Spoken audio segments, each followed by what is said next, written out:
Hello and welcome to February's Dadler Soul Sessions. This is where we find someone who's got something interesting to say, something to talk about being a dad or being involved with dads or being a man or anything else that we kind of particularly have a look at and think might be interesting for you. And they get to come on and just talk about themselves for a bit, which, I mean, lots of people like doing, right? Martin Warren is our guest for today. He's coming up in about sort of 10 minutes time. Martin is a stand-up comedian. He has done a lot of gigs for Dadler Soul. He even went on after a suicide awareness training course, which I think is not the ideal support act for some light-hearted stand-up comedy, but he's a master at what he does, and he did it like an absolute legend. So he's coming up in a little bit. Before that, this is what happened when I chatted with our Dan, the leader, the guru, the Grandpa Simpson of Dadler Soul, Dan Flanagan, who told us what's going on in the next few days and weeks in the world of Dadler Soul. We've got loads of good stuff coming up at Dadler Soul, Jim. Do you know? Yeah. Do you know? Do you really know? Have we, though? Have we? What's coming up? Tell me. Right, I am going to lay down the gauntlet. How cool is this? So we've got a new venue in Brighton, /Hove, for our play day. So this Saturday, we are platform. So it was Hove Town Hall. Now, very funky co-working space. We're there. So we've got the Lego VR dress up. I wish I could show you the rest of the office because it looks like Christmas, because I've got boxes of play kitchens and God knows what. Actually, I'm just going to show you this. No. We realised, obviously, that venue didn't have changing facilities in it because it's mainly adult ed. Okay, that's a bit of a no-no.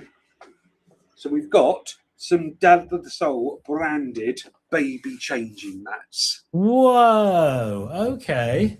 That is amazing. That is some good merch. It's all right, and it's quite tasteful. So we'll be birthing those on Saturday, along with, as it's Valentine's Day, we booked a lovely lady called Hayley who does a cracking impersonation of some lass called Taylor Swift. Mm-hmm. So she's going to belt out a few songs and get us up on the feet. And I just love the idea of getting loads of middle-aged men up to shake it off, and then filming it and then blackmailing them for eternity. And it's like, every time you launch something new, it's difficult, but it's already sold out weeks ago. So I think we're onto something great there. Week after our Worthing Dads session, we've got more stand-up comedy from a gentleman that Martin has recommended, and we got a lovely fella called Matt Garman who he's sort of branded the corporate adventurer, but he's lovely, but he's like cycled the American desert. He's rowboated across the Atlantic. He's that sort of, like, not someone who likes to sit on the sofa and eat crisps. He's not, but he is a lovely, and he's very motivational. So he's going to tell us a bit more about the story. I'm going to pose some hard questions like, how the hell do you get these silly adventures past your missus? Because it's basically going, okay, yeah, but that 4 weeks annual leave, 3.5 weeks of I'm off to the Antarctic. You're looking after the kids on your own. Yeah, and I could come back frostbitten with no fingers. So I could potentially die while I'm in the Atlantic. Feasting on seagull droppings because my support things have gone there. So yeah, he's a brilliant boy. And I know a bit of his story, and he's got an amazing book. So we're having him along, and then we've got our Brighton Dad's Only event at the end of the month, and that's with Sam Zindel. So Sam is the MD of Propellernet, who run the space that they kindly gift us. But it was a few weeks ago actually. I was there for someone, and we're just having a chat, and he was talking to me about his boy who's got SEND and additional needs, and the absolute battle that they've had to have with the local schools and councils to get funding for him to get the support he needs. And bearing in mind, him and his partner, middle class, very well educated, the battle that they had. If you are anybody that doesn't maybe have those, societal things, it's almost a death now. So yeah, Sam's going to do a chat about what he's been running. Yeah, the year and a half of hell they had to go through to get the support they needed for their son, which I think would be he told me parts of it, and my jaw was on the floor because I've known this fella for well over 10 years, but I had no idea of this stuff that he was holding. Wow.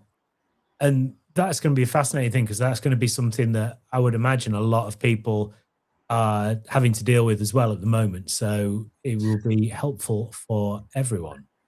It is, no matter what level of support your child needs. But, I know this isn't a politics show, but, if a certain party do get into power, they're going to cut all of the DEI, but they're also going to cut, send support and stuff like that, because it's all, in their view, made up. So that means there are going to be hundreds of thousands of children left without their support. And I get it, it can be very expensive, but where do you put that when it's actually your child's life? Just checking, you're talking about Noel's house party. Yeah? We are talking about Noel's house party. If they get in there and, with Mr. Blobby and that many beards. You wouldn't want Mr. Blobby to be the Minister for Education, would you? No, I would put more faith in the party that told us don't trust a Tory and then is made up by 90% Tories. So that's where I'm going. That seems perfectly. Yeah, the people you're battling, you've invited them all into your house. Right? Do you not see the potential argument here? But that's for a different podcast. And on that point, if you want to go to any events, then go to dadlersoul.com/events and you'll find out the information that you need there. Do it now. Do it. Don't wait. Do it. Right now. Peer pressure. Yeah. Miss out. Dan Flanagan there with a remarkably on-topic chat about what we're doing over the next few weeks at Dadler Soul. There was very little off-topic stuff until, well, let's face it, at the end, where it went very much off-topic, but what can I say? This is the Dadler Soul Sessions for February. My name is Jim, and on the way, we have the Martin Warren interview that I did the other day. He is a brilliant stand-up comedian. I don't think I need to give you any more information about what Martin is about and what he does, because I think we talk about it in the chat. Recorded this the other day. This is Martin Warren. I am joined by stand-up comedy extraordinaire, Martin Warren. Hello, Martin. How you doing? Hello, Jim. I'm all right, thank you. I see you have put "funny man" in the comment on you. You have to. It does ask for a job title, doesn't it? I've stopped putting mine in. I have. I didn't realise that was going to appear on the script. Thank God that's all I put. I could have written anything. I haven't used this format before, so I didn't realise that. But yeah, I'm hilarious. Yeah, Jim's a knobhead would have been a good one, wouldn't it? Well, it's good to have you. You've done a lot of Dadler Soul work recently, so you have appeared at a lot of our dads only meetups. What's the Dadler Soul audience like?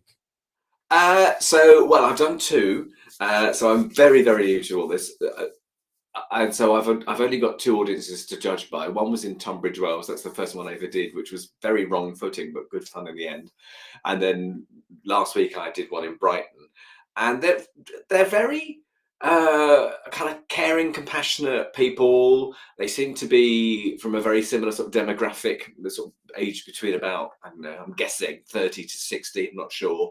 Very in tune. I'm in tune with kind of one another, like a sort of small community. Very friendly, easy to entertain. I have followed the first gig I ever did for Dadler Soul. I followed a 20-minute trauma download by Dan on his school times, and then on Wednesday a 2.5-hour suicide prevention seminar, which was then just me going, and here's your comedy. It was a quite kind of okay, and it's a dry gig and there's no lighting and it's not in a comedy club, and you've just kind of got to go, right, okay, this is what I've got to deal with, but they've both been lots of fun and loads of lovely feedback and kind of compliments and chat afterwards with the dads or the crowd. So yeah, I mean, as a crowd, lovely group, really, really friendly and warm and very kind of mindful of one another and sort of trying to include everybody.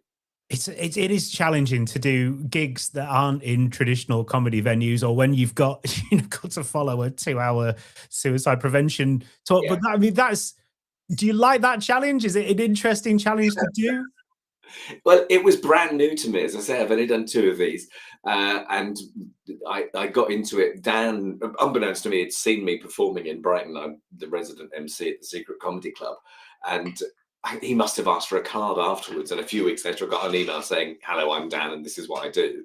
Would you like to get involved?" And I thought, "Oh yeah, okay." And I really didn't know what I was walking into. I did ask a few questions about the purpose of it and what the sort of how it's going to work.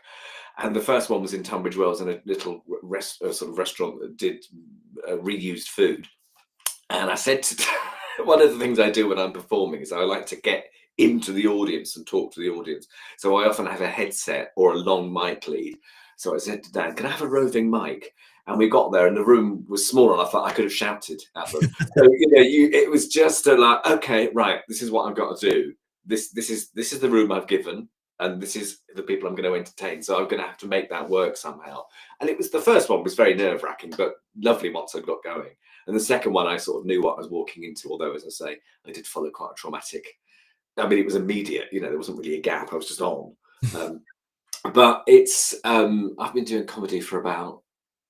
Well, I did my first ever gig in 2017, so 9 years, I suppose. I never know whether to include COVID or not. So technically, nearly a decade. Actually, probably 6 or 7 years. And most of the venues I've played have been clubs or new material nights, which are kind of usually somewhere above a pub. But they're venues where people have paid or come along knowing what they're going to see. A Daddle Soul event, although it will be advertised that there'll be something on, maybe a comedian or a talk or whatever. It is a different venue, but I quite like the challenge of just going, okay, well, how am I going to make this work? My mantra has always been play the room you've got, because you're not guaranteed an audience are going to like what you do or are going to be kind of guaranteed to kind of respond. So, and I think the thing is, well, they've my job there is to kind of try and make that happen. It doesn't always work, but 9 times, touch wood, 99 times out of 100, it's fine. But yeah, the challenge of playing a different space is, well, it builds you up. As I consider myself a new kind of comedian, and that's good for the daddler soul. It's good for the soul. Brilliant. And I guess if you do crowd work anyway, then at least you have that sort of grounding in rolling with the punches and knowing that you don't know what you're going to say next, or maybe there's one of a selection of things you might say next or whatever. So is that how that kind of works? Do you enjoy that sort of challenge, the crowd work challenge of like seeing where it goes? The ability to improvise has been brilliant for me. It doesn't work for everybody. I say most. My experience of the comedy world that I exist in, which is near a few rungs up the ladder, is that most people start by doing a course or doing an open mic or whatever, and they write and they rehearse, and they will follow a trajectory. They'll learn their set and develop a set, and they'll make it bigger and then expand it, and then they'll start getting bigger and better gigs if they're carrying on. I did 6 gigs. I had 5 minutes of material, and then my 6th ever gig was for a promoter I work with a lot, who stopped me, had never seen me on the way out, and said, "Who are you?" And I thought, oh God, was it terrible? He said, "No, you're really chatty. Have you ever thought of hosting a show?" So I immediately sort of diverted, took a fork in the road, which is unusual. And I've done a lot more comparing then. And it sort of slowly dawned on me that, oh, this is where my skill set is, the ability to chat and think on my feet. And I get asked a lot, which do I prefer? And they both have their benefits. If you're doing a set, you go to the gig, you do it, you stop, you go home. And you get paid. If you're comparing, particularly the way I do it, because I don't do any pre-prepared material, I just talk to the audience mainly. I always get there early, so I can just have a feel for the room and what's going on. I will interact with the audience throughout the gig. So even when we're in a break, I will go and find people and chat to them. You find out things like it's someone's birthday or they're celebrating, which you can incorporate into the thing. And I like the jeopardy Is this going to work? Because you've got to, think on your feet. You've got to keep going, and that scratches an itch I didn't know I had, and pushes some buttons I didn't know needed pushing, and I find it very fulfilling. Is that the right word? Yeah. It turns me on in a social way. I enjoy it. I get a kind of endorphin rush from it. So I think overall I prefer the comparing, but yeah, that ability to kind of just improvise is quite a thrill, really. And when you hit the spot where you say something and it's just, it's never going to happen again. It's just in that moment. It wouldn't be funny out of context, but the audience are like, "Oh my God, that's brilliant!" Because you've just come up with this idea or linked two things. That's a lovely thing for the ego, and also just to hear that genuine, immediate laughter that's not been generated by you thinking about material for weeks on end. It's just there. And that's blissful. I love that. And because I find, as I've told you before we started recording, I did comedy like 25 years ago. I started doing a few gigs and then didn't do anything, and then I got pushed into doing it again by Dan. And what I get a lot is because very much I'm like that. I've written this material and I'm honing it and refining it and trying to get better with every gig. But you are a lot of the time, if you're doing the same material every gig, you're comparing, you'll say something and you'll do the joke and it'll be like, oh, that doesn't go as well as it did last time. What did I do there that was different? Yeah. You're very much in that kind of constriction a little bit. Whereas, yeah, to be able to say something and go, I don't need to say that again. I've said it now and it works in this room, in this context, at this minute. But that must be quite freeing if you have that ability. Yeah, I think both of those skill sets are really complementary if you're a performer of any kind, but particularly in stand-up where it's just you. You're not relying on a band of people. If you forget the lyrics, they can carry on playing. Or if you're in a play where someone can prompt you the line, I presume. I'm not I've done that. But I think if you, as you say, when you're doing a set and you're sometimes just changing an and a but in a sentence can make the gag work. Or sometimes it's just what's happening in the night. The context is wrong, You don't know. But yeah, it is very freeing to have that ability to kind of just riff and muck around and play. The risk there is that it's not going to work, or you might overstep the line. I mean, I describe my kind of shtick as a lot of kind of camp oversharing. It's too much, and that's where the humor is to go too far. But I've sometimes been chatting away and thought, oh God, yeah, there's a line there, and I've sailed right over it. But if you acknowledge that in the moment, as long as people aren't offended, you can make a joke out of that you've gone too far. So there's something about being alive in the moment. That's just reminds me when I very first started comedy and I was going around doing 5-minute spots at open mics. I used to get so nervous and so anxious and so full of terror. I had to go outside and physically jump up and down on the spot to shake it out. Wow. I don't get that now because I've done enough gigs, and you kind of it wears off fairly quickly. It did for me, but I was always conscious that I felt like I was wearing a mask and I was performing behind something, and I wanted to let go and just be in the moment. And I really struggled, really worked hard to achieve. And after about a dozen gigs, it started the kind of fear started to drop, and that kind of feeling that I was performing from behind a mask of terror dropped away, and the feeling of being oneself on stage is very freeing. I mean, there's always an element of performance. I'm me turned up to 11. I'm a cartoon me on stage, sort of posher, smugger, arch, more camp, quicker. But that being in the moment was really important, and I think if you're comparing particularly, you're going to get rid of that kind of fear and that mask quickly, because it's even more exposing than doing stand-up. You're not doing, you're not doing a set you've rehearsed. You're there, and you've just got to keep talking. Sometimes I've been jabbering away and I'm thinking, in a minute, I'll say something funny. And then it appears and you think, oh, right, great, laugh, move on. The in the moment stuff is really thrilling. It's when it works, it's lovely. I say more so than when you're doing a set, because you kind of know what's coming. Yeah, I can really see that, and I can. And at the moment, I'm sort of at the stage where I've got this material, and some of it's working better than others, and then I know I need to move a bit of material to the start because it's the bit that always gets the big laugh, and you need to go in obviously with the big laugh. But while I'm still working that out and moving the pieces together a little bit, it does. It's I've not heard it explained like that about performing behind a mask, but it seems to be a bit of that because at the moment it's more sort of structural in my head.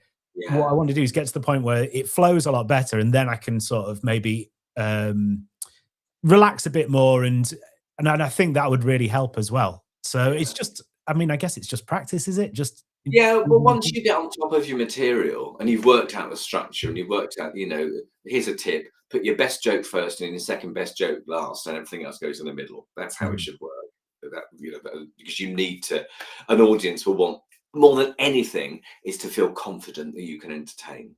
They mm, might not like your material, they might not find you funny, they might not like your performance, but you will die a million deaths if they're not confident in you. That's the mm, key thing. So starting with a banger is really important because the audience will go, "Oh, this guy's good, right? Okay, we're in." And whatever comes afterwards can, fiddle around. But once you've got the structure and you're confident in your material and you're not thinking about it all the time, it just comes from that plastic memory. Then the performance starts, and then the fear starts to drop away, and the anxiety drops away. I think from my experience, there's always some anxiety or some sort of pre-show nerves, and it'd be weird if you didn't, because I often think, oh gosh, I hope this is a good one and there's nobody horrible in the audience, or you know, um, it's going to be a fun night. mm. But that those nerves and things do drop. So if you just you say you did it 25 years ago, so Yeah. what, you were 5 or something, because you No, don't I was 21. really. Yeah. Bloody hell. Right, what 21. moisturiser is it great lighting you've got on? It's the lighting. It's, this, I live in Yorkshire. It's the Yorkshire water. That's what it is. All the spas. Oh, you've Yeah. been. But yeah, I think that thing about yeah, if you're confident and you've got on top of your material, then the fear starts dropping away, and that you can then start. But when I started, I was very static because my brain was like, I haven't got the bandwidth to move around. I've just got to remember these jokes. Your first 5 minutes, going ba ba ba ba ba ba ba ba ba ba ding, and I stood there like a rock. And then I found as I got on top of stuff, you start to kind of relax and move and use your face even. Just I've got a very mobile face. And I remember I did a comedy course. That's how I started. And I remember watching one of my colleagues on the course getting up and rehearsing her set, and her face was so expressive. And I was like, oh, I need to do that. And the next time I went and did something, I tried it, and I got. You just add laughs on because you're selling. You can convince the audience that you're in that material and that it's true. Whether you think, well, most jokes are kind of exaggerations of one's own experience. But yeah, that I don't think anybody will be able to perform until they're confident with what they're saying, and that takes a while.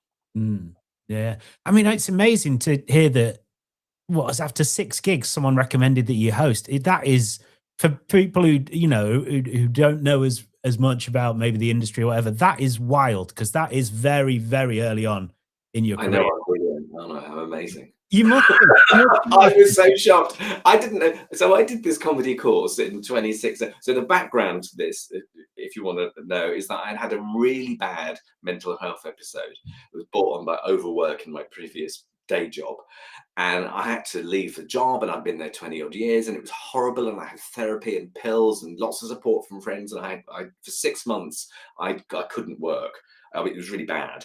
And I had a psychiatrist, and she said, well, you've been really ill, but you're really funny. Have you ever thought of doing stand-up? And I Ah. thought, that's not going to help. Standing on your own going, love me, when I was just broken. And I just thought, I was, 47 then? And I thought, sod it. Do you know what? I'm going to try. So I went and did this course in Brighton, Jill Edwards Comedy Workshops. Totally recommend it. Changed my life. Google them if you're interested, if you think you're funny. And she's worked with all kinds of people and has been a stand-up, or had been in a stand-up duo in the 90s. And I did the course. and it just gave me back so much confidence and so much pleasure. And then, but I didn't know anything about the industry, about the business. I was just doing it for a laugh. I wasn't expecting to make a living from it or make any money from it. It was just something to do to help me get better. And then when I started gigging, yeah, I mean, so that's a very long ramble to answering your question, which is yes, it's really unusual. But I didn't know then. I'd no ability to compare what other people were doing because I didn't know anybody. And after this 6 gig, and the guy Alex Voodoo, who is the promoter that I work with a lot, said, stop me. He saw something in me I didn't see. I was just doing my 5-minute set, and the way I performed it must have sounded very chatty, but he saw something. I mean, thank goodness. I mean, Jill kind of doing her course really changed my life and helped me get better, and made me realize there was something here that, I'd never had a hobby or a sport or a team, but this was my thing. Yeah. And then Alex finding me at the Secret Comedy Club has just given me this second job, this other career that's I have to put a tax return in now, which I felt the first time I did that, I thought, oh, I'm a proper comedian. That was the validation. What a weird moment. But it was odd. It is odd looking back now, and I see it for what it was. That thank goodness he happened to be there that night, and I did what I did, whatever it was. But it is very unusual. A, to kind of go into comparing that quickly, and B, to kind of just be spotted that early on. And if I do blow my own trumpet for a bit, I must have been good. Well, do you see, this is the thing, right? I think comedians should, because there's a weird thing where people don't want you to be too arrogant or too full of yourself. But the thing is, there needs to be a level of self-confidence, because otherwise you would never step out onto that stage, right? No, never. It's weird. I think there's also a sort of diffident, is that right? There's a very British thing, isn't there, about don't show off, Keep it. You're all right. We're not Americans who, that's the obvious comparison, is it? Who would say, yeah, I am good and I believe in myself. We're a bit like, oh, what, am I okay? So I'm totally sorry. But there definitely is. You need. I think it was. You can't just have talent. You've got to have sharp elbows as well if you really want to get up the hill. Because there's lots of people doing very similar things who are as good or as better than you, and you've got to get them out of the way. I'm not doing this for a living. I do it as a second job now. It's turned into that, and I've always said, when it stops being fun, I'll stop doing it. Because I've got a weird, I don't know whether this is a general thing, maybe you can have a Dadler Soul session on this, but I've always felt nervous about making money from something that I enjoy. Yes. It's a very weird kind of work life, because most of my kind of proper jobs I've really not enjoyed at all. People are nice, the work is like, oh my God. And I thought, if I put pressure on this, comedy itself sounds like it should be fun. It's actually a lot of hard work going on behind it. And if you don't show that, that means you're probably doing quite well. You shouldn't be able to see the strings. But to kind of put the pressure on it that it has to make me a living, I think would kill it. And I'm worried. I worry about that. Right. And I now know enough kind of professional comedians to know how hard it is as a job. I mean, just the kind of, I can't drive. I can't see well enough to drive, so I can't drive. I'm a very nocturnal person, but there's a lot of people who are pro comics are driving through the night up and down the country, to go and do 20 minutes in Barnsley or something from Plymouth. And I think, I just know, thanks very much. Also, I'm 55. I'm nearer retirement than I am starting again. It's a weird thing to think. But also, my day job comes with sick pay and holidays and a pension. Yeah. None of that is guaranteed with comedy, because you're a freelancer. Yeah. So you have to go where the work goes. And I just think it would be too stressful. In another 5 years' time, maybe I'll think differently. Mind you, I'll be 60. Maybe I'll want to stop doing it then. But it's how do we get here? Oh yeah, being spotted early on, it really has changed things, and it's turned into something I didn't expect it to, which has all been positive. Oh, that's big gig. But I've met lovely people. I've had the opportunity to do great gigs. I've met some quite famous people who have turned out to be lovely. had loads of booze, and made lots of people laugh. So it's been a very, what's the current word, wholesome experience. Yeah. You know? I mean, when I was originally doing comedy 20 odd years ago, I did a lot of gigs with Gary Delaney at the time, who people will. Yeah. And it was fascinating. We were doing the same open mic nights around London, and he was, as you're talking about hard work, he would, after every gig, he'd have all his jokes. He'd be like, that worked, that, oh, it's all right, need some work. Then he'd be sitting on the tube back doing all that. Well, I'd be, drinking a couple of cans of lager and going, oh, it was a good laugh, wasn't it? And funnily enough, he did really well, and I drifted off and did something else. You look younger, Jim, so Well, there we go. But he was just the dedication and work that he put in, as well as being really talented as well. It's a real mix of stuff that needs to go into, I guess, being successful and being out there and making people laugh. Yeah, I think if you want to make a living from it, you do the dedication and to the craft, basically, without sounding too artsy-fartsy, but it is a craft of crafting your material and your performance and your status and your ability within the industry. And one of the key things that when I first did it, started learning about it, Jill Edwards, she said, one of the key things is don't be a dick, because there are lots of them out there who are full of themselves. I'm the next Dave Chappelle, and they're always some kind of boy from Croydon, and they're not being themselves. But I've met people who have just not behaved well, or just kind of, I don't know, not rude, but just a bit dismissive or arrogant, or anything. You're not going to get as far as you should, because you're just not being polite and kind. Always thank the promoter, always try and get there early. Behave in the green room. Don't psych out your other comics.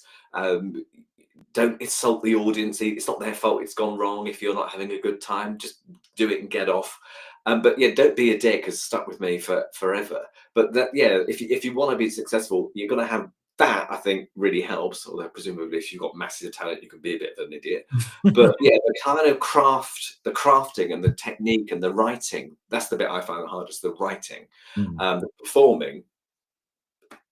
It's kind of, well, it turned out to be second nature. Maybe it's always been there, but I didn't realize. But it is hard, but it shouldn't look hard. I think sometimes that's why people kind of dismiss it a bit. It's not considered an art form in the way that theatre or something might be. Whereas it's probably even more difficult. I think it's just you. Yeah, and your own words as well. Yeah, and it's you. If most comics write their own stuff, well, until they get to a certain level and they're so busy, they have to have support from people, a team of writers or whatnot. But it's a very self-generated. It can get very inward-looking as well. You've got to be careful about that. But then generally, you're gigging out and about, and you're meeting loads of people, and they're going through the same thing. So I'm sure you've had the comedians chat on the way home from a gig, where you've all had a great one and you're like, oh, in the car, this is fantastic. Or it's been a bad one and you're all dissecting your jokes. Yeah. I'm never going to do that again. Why didn't that work? Or blaming random factors. Or the chairs were in the wrong place. The lighting wasn't good. The tables were set up wrong. You can get very kind of inward. Do you know Millikan's Law? What's that, sorry? Millikan's Law. So, Gary Delaney is married to Sarah Millikan. Yeah. And Sarah Millikan has something called Millikan's Law, and Millikan's Law states that whether you've had a good gig or a bad gig, you can only think about it, talk about it, or worry about it till 11 o'clock the next morning, and then you get on. Then you stop and you get on. Otherwise, you go mad. And that's a really good bit of advice, because whether you've had a good one or a bad one, and if you've had a good one, you'll be still, I've had it, you're buzzing. Oh my God, that was fantastic. And if you've had a bad one, which hopefully is less frequent, but you can really mither, and get into the weeds, and you've just got to stop of that and move on. Yeah, just move on. Nobody died. It was, literally died. It's just, we had one of those nights, or a brilliant night, but you can't revel in it because there's another gig, and then you've got to start again. Yeah, it's just like you don't take that in. It's not like a football team taking form into the next game, is it? You're starting from a new audience. New venue, different audience, different. If I'm comparing it, they're all going to be different acts. You don't know what you might have to do between each act if the room needs warming up or cooling down. So it's always new, actually, which is really lovely because it's always refreshing and adds to that kind of. I think why audiences like comedy. It's quite ephemeral. It's only going to happen. That thing is only going to happen once. You're never going to get the same group of comics and the same audience in the same room, and so this is just for us now, which gives it an added sort of oh, this sounds a bit arty-farty, doesn't it? But it gives it a bit of that sort of fleeting moment of meaning. You know, it's never going to happen again. It can't. And that I think gives it a sort of emotional power that is absent from other sorts of things, entertainment. So as a host, you do get those rooms and you don't really know what's going to happen. Even the same room sometimes can be how do you know when there's an audience member who's going to be trouble? How can you are there warning signs? They're drunk. Right. They're always drunk. People don't come to gigs to be an idiot. Right. They forget that they have too much to drink and they get drunk and then they forget the rules and they think quite often that they're the main character, you know, and you can't talk somebody sober.